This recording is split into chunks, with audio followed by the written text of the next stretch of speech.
My name is Deanne Gaia, and I'm so glad that you're here joining me.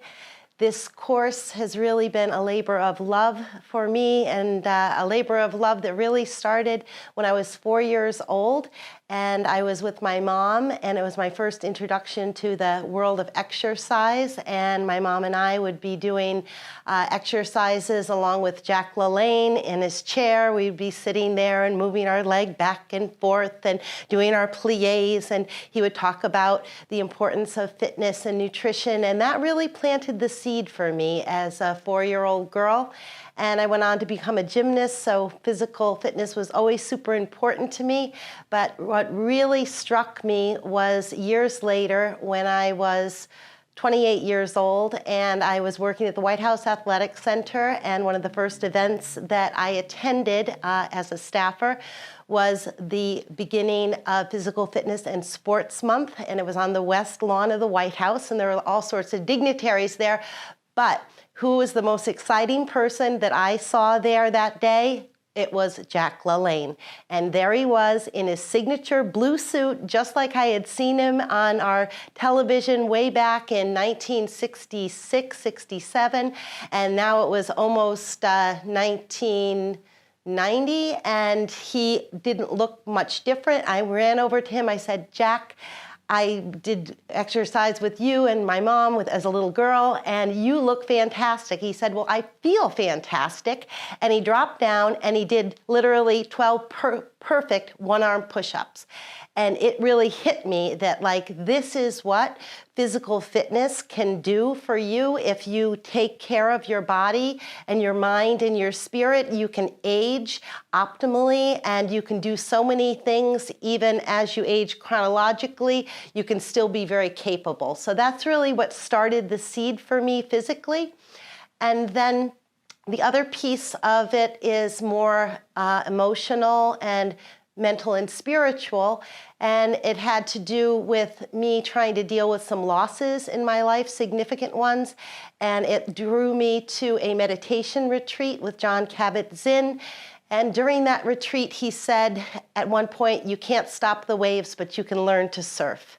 And that really hit me. I just was like, okay, you know, I want to learn how to surf. I want to learn how, even though things happen in life that are difficult to deal with, I want to know how I can better handle those situations. So I went down the path of studying meditation and mindfulness-based meditation with Jon Kabat-Zinn, and some with Thich Nhat Hanh and some other teachers, and then yoga with Rolf Gates. And it really has all culminated in this program. And so what I'm here to do is share with midlife women. When I say midlife, it's really women anywhere from like 55 to 80.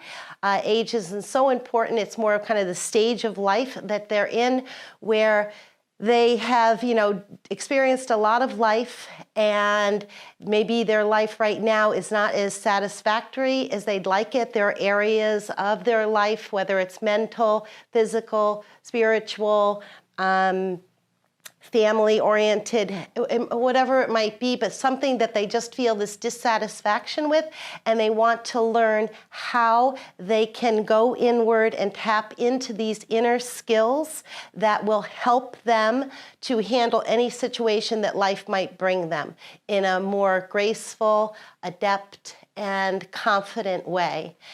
And so that's who the program is for, and it's a small group program, so I really enjoy working with a small group, less than 10 women, so that you feel like you're not alone, number one, but you also have a lot of support from me, direct support, as well as group support, and we really, you know, customize the program to meet any needs you might have.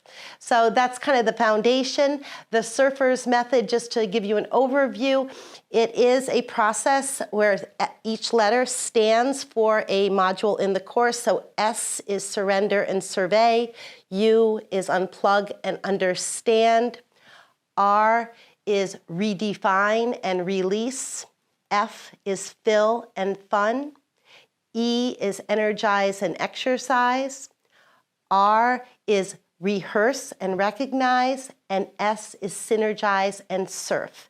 And so these steps are what I really see them as. It's a way of dealing with things, but it's not like where you have an end and a beginning.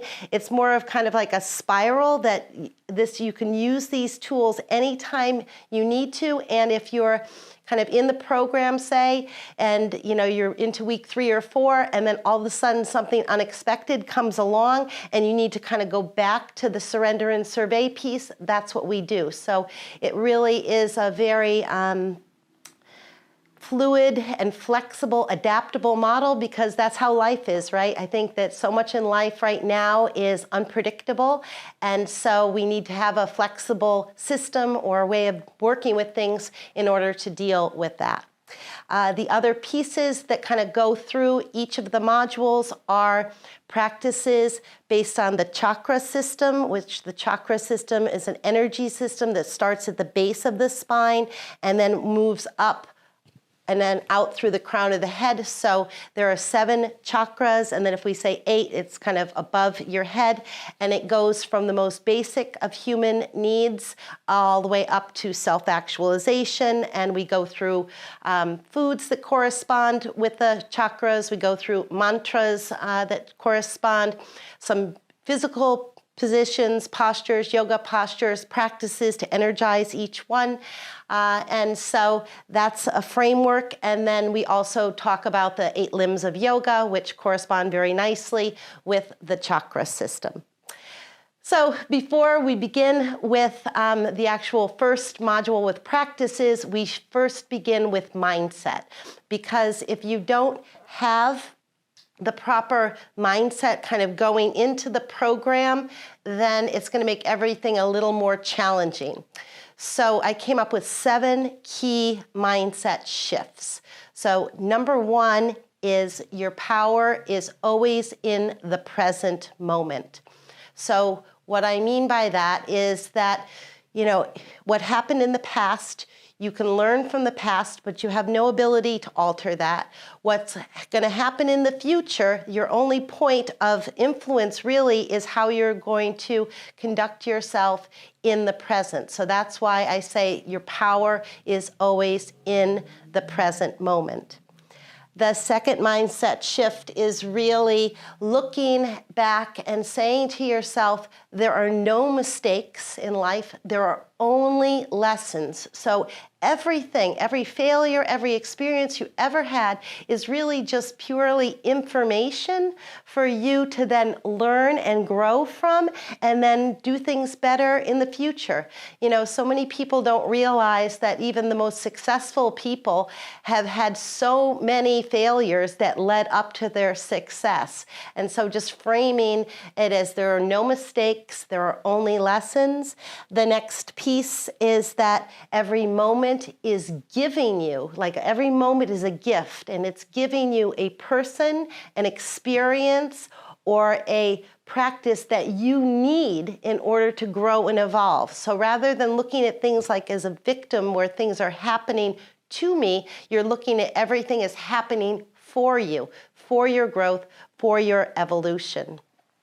The next mindset shift is that every day you start with a blank canvas. And by that, I don't mean that you kind of throw away everything and you kind of run away from home or whatever. That's not what I mean. But what I do mean is that taking the mindset of, okay, you learn from your mistakes. Say you didn't, stick to your New Year's resolutions if you set them. Oh well, so you learn what didn't work so well yesterday or the day before. Today, you have a new opportunity, a new 24 hours to do things completely differently and make choices that are more aligned with what you're looking to create. So that's what I mean by every day is a blank canvas.